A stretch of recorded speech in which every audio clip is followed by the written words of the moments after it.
آسمان کے دروازے کھلتے ہیں انسان کے اعمال کے لیے، انسان کی دعاؤں کے لیے، اور انسان جب مر جاتا ہے تو اس کی روح کے لیے. اے نفس مطمئنہ، چلو اپنے رب کی طرف اس حال میں کہ رب تم سے راضی ہے، تم رب سے راضی ہو. یہ ساری خوشخبریاں مرتے وقت انسان کو مل جاتی ہیں، اور پھر اس کی روح نکال کے وہ آسمان کی طرف لے جاتے ہیں، اور پھر ایک کے بعد ایک دروازہ آسمان کا کھلتا چلا جاتا ہے، کیونکہ وہ اللہ کا پسندیدہ بندہ ہوتا ہے. توجہ سے سنیے. نحمده ونصلي على رسوله الكريم، اما بعد، فاعوذ باللہ من الشیطان الرجیم، بسم اللہ الرحمن الرحیم. رب اشرح لي صدری ويسر لي امری واحلل عقدۃ من لسانی یفقهوا قولی. سورۃ الاعراف آیت نمبر 40 سے آیت نمبر 53 تک، یعنی 40 سے 53 تک. شروع کرتی ہوں اللہ کے نام سے جو بے انتہا مہربان نہایت رحم فرمانے والا ہے. یقین جانو جن لوگوں نے ہماری آیات کو جھٹلایا ہے اور ان کے مقابلے میں سرکشی کی ہے، ان کے لیے آسمان کے دروازے ہرگز نہ کھولے جائیں گے. ان کا جنت میں جانا اتنا ہی ناممکن ہے جتنا سوئی کے ناکے سے اونٹ کا گزرنا. مجرموں کو ہمارے ہاں ایسا ہی بدلہ ملا کرتا ہے. ان کے لیے تو جہنم کا بچھونا ہوگا اور جہنم ہی کا اوڑھنا. یہ ہے وہ جزا جو ہم ظالموں کو دیا کرتے ہیں.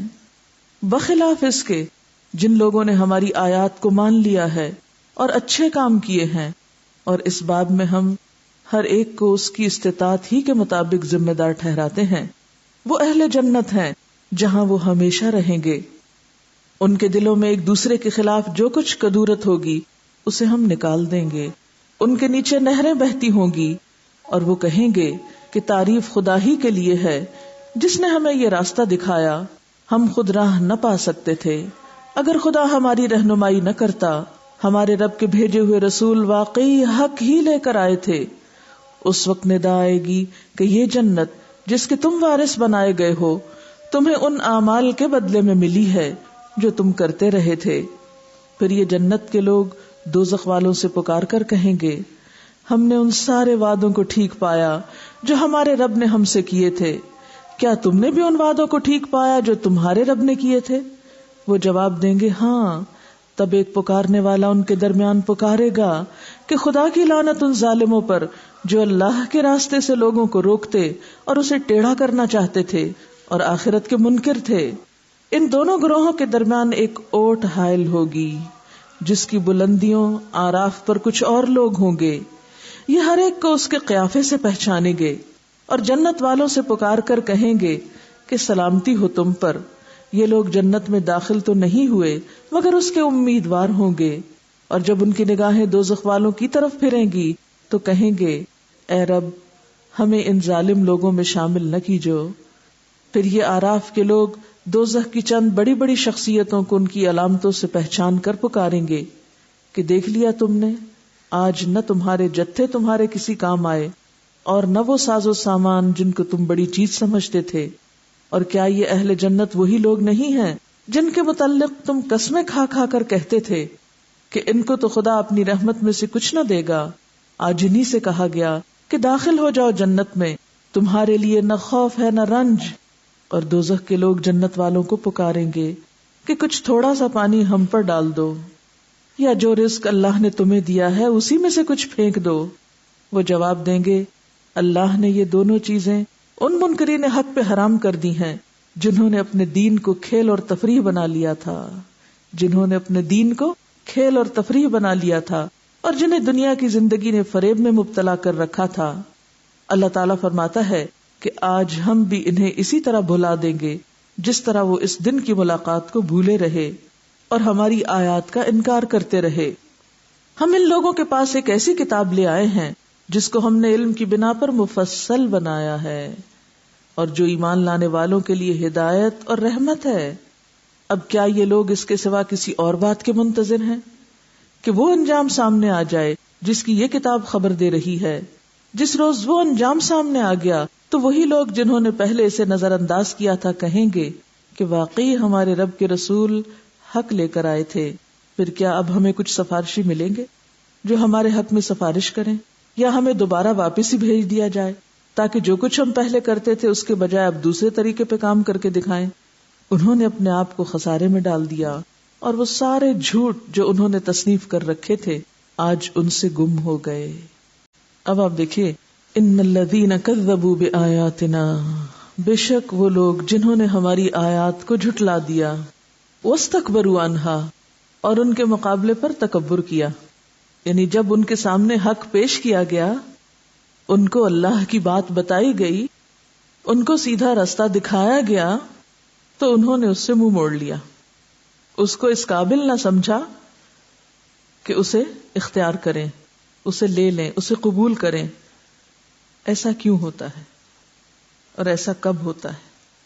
ایسا اس وقت ہوتا ہے جب انسان کے اندر حق پیش کرنے والے کے مقابلے میں اپنی بڑائی کا احساس جاگا ہوا ہوتا ہے. وہ سمجھتا ہے کہ جو مجھے بتا رہا ہے میں اس سے زیادہ سمجھدار ہوں، میں اس سے زیادہ عقل مند ہوں، میں اس سے زیادہ مال رکھتا ہوں، میں اس سے زیادہ وسائل رکھتا ہوں. عموماً اللہ کی طرف سے جو پیغمبر دنیا میں حق کا پیغام عام کرنے کے لیے بھیجے گئے، ان کے ساتھ کوئی دنیاوی شان و شوکت نہیں تھی، سوائے چند ایک کے کہ جنہیں اللہ نے بادشاہت بھی دی اور اس کے ساتھ نبوت بھی دی. اکثریت پیغمبروں کی ایسی تھی کہ جن کے پاس حق کو پیش کرنے کے لیے دنیاوی ساز و سامان نہیں، دلائل تھے. لوگوں کی نظر عموماً دلیل تک نہیں جاتی، حقیقت کو نہیں دیکھتے، وہ ظاہریت میں ہی کھو جاتے ہیں کہ جو حق لے کر آیا ہے وہ خود کیسا لگ رہا ہے، یا اس کا اپنا کیا مقام ہے، یہ سوسائٹی میں اس کا کیا درجہ ہے. اور یہ نہیں دیکھتے کہ جو وہ پیش کر رہا ہے اس کو سن کے تو ذرا دیکھیں، اسے کھول کے تو ذرا دیکھیں، اسے پڑھ کے تو دیکھیں، اس کو سمجھ کے تو دیکھیں وہ کہتا کیا ہے. سننے کے بھی روادار نہیں ہوتے. تو اللہ تعالیٰ فرماتے ہیں کہ جو لوگ ایسی ذاتی بڑائی اور حماقت کا شکار ہوں تو ایسے لوگوں کے لیے لا تفتح لهم ابواب السماء، ان کے لیے آسمان کے دروازے نہیں کھلتے.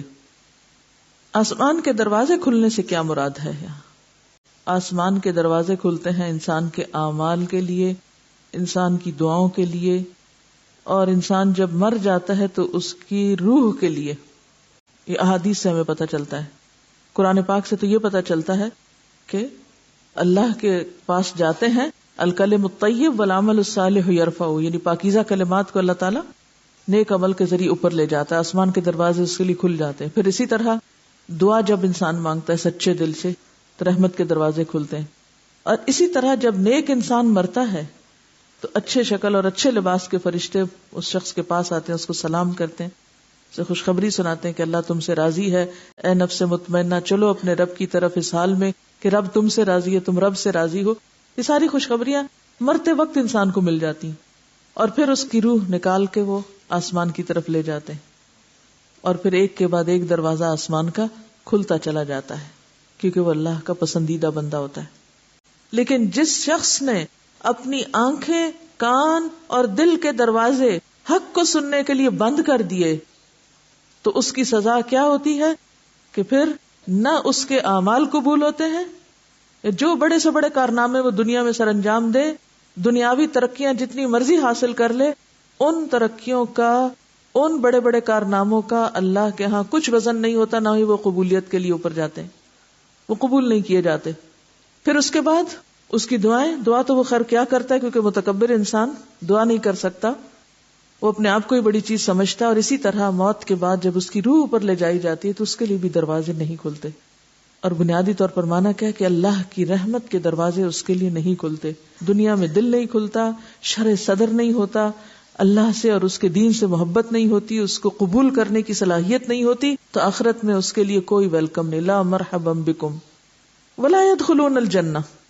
اور ایسے لوگ قیامت کے دن جنت میں داخل بھی نہیں ہوں گے. تو گویا آخرت کا آغاز کہاں سے ہوتا ہے؟ موت سے. یعنی موت ہی فیصلہ کر دیتی ہے کہ اب اس شخص کو کس طرف جانا ہے. کیا وہ اللہ کے پسندیدہ بندوں میں سے جس کے لیے آسمان کے دروازے کھل گئے، ایکسپٹنس ہو گئی اس کی، اسے ویلکم کر لیا گیا، یا پھر اس کو ریجیکٹ کر دیا گیا، دھتکار دیا گیا. اور ان کا جنت میں جانا اتنا ہی مشکل ہے، حتی یلج الجمل فی سم الخیاط، یہاں تک کہ سوئی کے ناکے سے اونٹ گزر جائے. یعنی سوئی کا ناکا اتنا چھوٹا ہوتا ہے کہ دھاگا بھی مشکل سے گزرتا ہے, اونٹ کہاں سے گزرے گا. تو ایک ناممکن بات کو اس مثال میں واضح کیا گیا کہ بالکل امپاسبل ہے کہ وہ جنت میں کبھی بھی جا سکیں. وَكَذَلِكَ نَجْزِي الْمُجْرِمِينَ, ایسے مجرموں کو ہم اسی طرح جزا دیتے ہیں, بدلہ دیتے ہیں. لَهُم مِّن جَهَنَّمَ مِهَادٌ, ان کے لیے جہنم ہی بچھونا ہے. وَمِن فَوْقِهِمْ غَوَاشٌ, اور جہنم ہی ان کا اوڑھنا ہے, یعنی آگ ہی کے بیڈز اور آگ ہی کے کمبل. غواش غاشیہ سے نا ڈھانپنے والی چیز, اور مہاد مہد سے یعنی لیٹنے والی چیز. وَكَذَلِكَ نَجْزِي الظَّالِمِينَ, سارے ظالموں کو ہم ایسے ہی بدلہ دیتے ہیں. اس کے برعکس وَالَّذِينَ آمَنُوا, وہ لوگ جو مان جائیں اور صرف زبانی کلامی نہ مان لیں یا روایتی طور پر, بلکہ وَعَمِلُوا الصَّالِحَاتِ, نیک کام کریں. اور نیک کام کیسا مطلوب ہے؟ ہر شخص سے مختلف طرح مطلوب ہے, یعنی سب کو آپ ایک اس پہ نہیں پرکھ سکتے. کیوں؟ اس لیے کہ سب کو اللہ نے پیدا مختلف طرح کیا ہے, ان کو صلاحیتیں مختلف طرح کی دی ہیں. تو اس صورت میں لا نکلف نفسا الا وسعها, ہر شخص کو ہم کتنی زحمت دیتے ہیں جتنی اس میں وسعت ہوتی. کوئی بچہ ہے, کوئی بوڑھا ہے, کوئی کمزور ہے, عورت ہے, مرد ہے, معذور ہے, صحت مند ہے, کون کیسا ہے, تو لا نکلف نفسا الا وسعها. تو اصل امتحان کس چیز کا ہے؟ ہر شخص کی وسعت اور استطاعت کا, کیونکہ اس سے آگے اللہ تعالیٰ کسی پہ بوجھ نہیں ڈالتا. اولئک اصحاب الجنہ, یہی لوگ جنت والے ہیں. ہم فیہا خالدون, وہ اس میں ہمیشہ رہیں گے. اور جنت والوں کی پہچان کیا ہوگی؟ وَنَزَعْنَا مَا فِي صُدُورِهِم مِّن غِلٍّ, ان کے سینوں میں غل میں سے کچھ بھی جو ہوگا وہ ہم باہر نکال لیں گے, سارا غل باہر نکال لیا جائے گا. یہ غل کیا چیز ہوتی ہے؟ غل ہوتا ہے کینے کی شدت, بیر, کھوٹ, پوشیدہ دشمنی, چھپا چھپا حسد, یا پھر ایسی ناراضگی جو دشمنی کی حد تک پہنچ جائے, جو دل میں چھپا کے رکھی جائے, یعنی ظاہر انسان نہ کرے لیکن دل میں اس نے گرہ لگائی ہوئی ہو. کیونکہ باوجود کوشش کے بسا اوقات انسان کچھ زخموں کو نہیں بھول سکتا. اب باقی اس کی ساری زندگی کا نامہ اعمال بہت اچھا ہے, بڑے بڑے کام اس نے کیے, لیکن انسان ہے نا, کمزور ہے, دل پہ اختیار نہیں تھا, وسعت میں نہیں تھا, لہٰذا وہ پوری طرح اپنے دل کو کسی اور اچھے انسان کے بارے میں صاف نہ کر سکا, کیونکہ وہ بھی انسان تھا, اس نے کوئی ایسی کمی کوتاہی کی کہ اس کی طرف سے دل میلا ہو گیا. اور پھر ویسے بھی آپ نے دیکھا ہوگا کہ دنیا میں ہمیں مختلف لوگوں سے سابقہ پڑتا ہے. کسی کے ساتھ ایک دم ہماری بہت بن جاتی ہے, اور کسی کے ساتھ وہ بہت ہی اچھا لیکن اس کے ساتھ ہماری نہیں بنتی, دل ہی نہیں ملتے. قدرتی سی بات ہے, اس کی حقیقت بھی اللہ ہی بہتر جانتا ہے, لیکن دس از اے فیکٹ. اب یہ ضروری نہیں کہ وہ دونوں انسان بہت برے ہیں اس لیے ان کی آپس میں نہیں بنتی, بہت اچھے بھی ہو سکتے ہیں لیکن اس کے باوجود نہیں دل ملتے, قدرتی سی بات ہے. بس وہ کچھ چیزیں ایسی ہوتی ہیں جو طبیعتوں میں میچ نہیں کرتی, وہ چبھی رہتی ہیں. اب یہ ہے کہ اگر وہ چبھن جنت تک چلی جائے تو پھر تو جنت میں رہنا بھی محال ہو جائے, وہاں بھی تکلیف رہے. لہذا جنت کی خوبی کیا ہے کہ وہاں جانے سے پہلے وہ دلوں کی ساری چبھن اور وہ سب ایک دوسرے کے بارے میں کوئی چھوٹی موٹی چیز ہے سب باہر نکال لی جائے گی. اللہ تعالیٰ فرماتے ہیں لا نکلف نفسا الا وسعها, ہر ایک کے ساتھ اس کے ظرف کے مطابق معاملہ ہوگا. اب یہ قدرتی بات ہے, جس کا ظرف بڑا ہے, جس اور خوب بڑا کرتا چلا جا رہا ہے اور بھی وسعت لا رہا ہے, اس کے پھر جزا بھی تو اتنی بڑی ہوگی نا. اس لیے یہ نہ سوچے کہ نہیں ہمارا تو ظرف ہی چھوٹا ہے اس لیے ہم اس سے آگے نہیں جا سکتے. وَنَزَعْنَا مَا فِي صُدُورِهِم مِّن غِلٍّ تَجْرِي مِن تَحْتِهِمُ الْأَنْهَارُ, دل میں بھی کوئی غل نہیں, سامنے بھی نہریں بہ رہی ہیں, ان کے نیچے سے نہریں جاری ہوں گی. وَقَالُوا الْحَمْدُ لِلَّهِ الَّذِي هَدَانَا لِهَذَا, اور وہ کہیں گے اللہ کا شکر جس نے ہمیں یہ راستہ دکھایا, جس نے ہمیں یہاں تک لا پہنچایا. یہ تھا ہمارا گھر, یہ تھی ہماری منزل, ہم کہاں بھولے ہوئے تھے, کن چیزوں کی محبت میں گرفتار تھے. وہ کیا کہیں گے؟ وَمَا كُنَّا لِنَهْتَدِيَ لَوْلَا أَنْ هَدَانَا اللَّهُ, اللہ نہ یہ راستہ دکھاتا تو ہم کہاں تھے یہ راستہ دیکھنے والے, وہ نہ ہمیں توفیق دیتا تو ہم کون تھے یہ سب کچھ کر پانے والے. لَقَدْ جَاءَتْ رُسُلُ رَبِّنَا بِالْحَقِّ, ہمارے رب کے رسول حق لے کے آئے تھے. وَنُودُوا, اور وہ پکارے جائیں گے, أَن تِلْكُمُ الْجَنَّةُ أُورِثْتُمُوهَا, یہ ہے جنت جس کے تم وارث بنا دیے گئے, اب تم اس کے مالک ہو. کیوں؟ بما کنتم تعملون, کیونکہ تم عمل کیا کرتے تھے, کام والے لوگ تھے. ونادى اصحاب الجنت اصحاب النار. اب جنت والے جنت میں پہنچ گئے، جہنم والے وہ لہم من جہنم مہاد ومن فوقہم غواش، وہ آگ میں جا پڑے، دونوں اپنے اپنے ٹھکانے پہ پہنچ گئے، ایک وہ کھائی میں جا گرا، ایک وہ منزل بلند پہ جا پہنچا. اب کیا ہے، آپ کو پتا ہے کہ جنت تو بہت ہی اونچا مقام ہے، جو تو سریا سے بھی آگے، اور جہنم وہ تو سب گڑھوں سے برا گڑھا. صحابہ کرام کی موجودگی میں ایک پتھر کے جہنم کی تہہ میں گرنے کی آواز ہے. آپ نے فرمایا کہ تم جانتے ہو یہ کب پھینکا گیا تھا؟ آج سے 70 سال پہلے. آج پہنچا نیچے، اتنا نیچے گہری کائی ہے.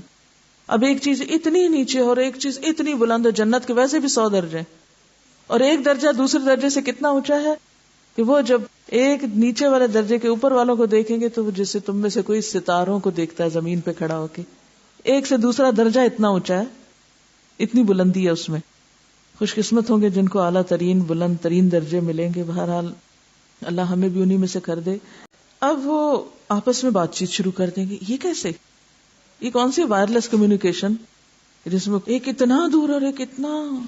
نبی صلی اللہ علیہ وسلم کے زمانے میں تو یہ سب سمجھنا بہت مشکل تھا، لیکن آج تو میرا خیال ہے کہ مشکل نہیں ہے. بہرحال کمیونیکیشن شروع ہوگی جنت اور جہنم والوں میں. جنت والے پکاریں گے جہنم والوں کو اور کہیں گے ہم سے ہمارے رب نے جو وعدے کیے تھے تو بالکل سچے نکلے، ویسے ہی نکلے جیسے کہے گئے تھے. اب دنیا میں جیسی سچائی تھی نا، جیسا شرع صدر تھا کہ اللہ کے وعدے سچے ہیں، ہمیں یہی کرنا ہے، ہر قیمت پہ کرنا ہے، تو یہی کیفیت ان کی وہی ہوگی. لیکن آج جتنا جو اعتماد کرے گا اپنے رب پر، اتنا ہی زیادہ وہ قربانی کر سکتا ہے، اتنا ہی زیادہ وہ اپنے رب کی اطاعت میں ہر چیز چھوڑ سکتا ہے. لہذا وہاں پر سب سے پہلی بات جو بے اختیار ان کے منہ سے نکلے گی وہ کیا ہوگی؟ ہمارے رب کے وعدے سچے. کیونکہ آج ہمیں یقین نہیں نا کہ رب کے وعدے سچے. کوئی بھی آیت پڑھتے ہیں، کوئی بھی حدیث پڑھتے ہیں، ہم کہتے ہیں پتہ نہیں ہونا ہے کہ نہیں ہونا، یہ مولویوں کی پھیلائی ہوئی خوش فہمیاں نہیں. تو اصل بات پھر ایمان کی ہے کہ ہمارے رب نے ہم سے جو وعدے کیے وہ سچے نکلے. تم نے بھی اپنے رب کے وعدوں کو سچا پایا؟ تمہیں بھی تو کچھ کہا گیا تھا. قالوا نعم، پھر وہ مان جائیں گے ہاں. فأذن مؤذن بینہم، اتنے میں ایک آذان یعنی ایک پکار اٹھے گی، اللعنۃ اللہ علی الظالمین، کہ اللہ کی رحمت سے دور ہوں ظالم لوگ. کون تھے یہ ظالم؟ الذین یصدون عن سبیل اللہ، جو لوگوں کو اللہ کے راستے سے روکتے تھے، اللہ کے راستے کی رکاوٹ بنے ہوئے تھے. اور کس طرح؟ وَيَبْغُونَهَا عِوَجًا، اس کا ٹیڑھا پن تلاش کر کے. دین تو ٹیڑھا نہیں، لیکن ان کی اپنی نگاہ ٹیڑھی تھی، لہٰذا وہ دین کے اندر طرح طرح کی حجتیں، بحثیں، ایسی ایسی باتیں نکالتے رہتے تھے کہ لوگ دین کی طرف آنے کی بجائے اس سے متنفر رہیں. یہاں جہنم میں جانے والے وہ ظالم کہ جو دین میں نقص نکال نکال کے اور غلط طریقے اختیار کر کے لوگوں کو دین سے متنفر کرتے تھے کہ آج 1400 سال بعد یہ نہیں چل سکتا اور یہ ممکن نہیں اور ایسا نہیں ہو سکتا. وَهُمْ بِالْآخِرَةِ كَافِرُونَ، اور آخرت کے تو بالکل انکاری تھے، بالکل بھولے ہوئے تھے کہ قیامت کے دن بھی ہے اور پکڑ بھی پوچھ بھی ہوگی، ورنہ ایسا نہ کرتے. وَبَيْنَهُمَا حِجَابٌ، اور ان کے درمیان ایک آڑ ہوگی، رکاوٹ ہوگی، ایک حجاب ہوگا. کن کے درمیان؟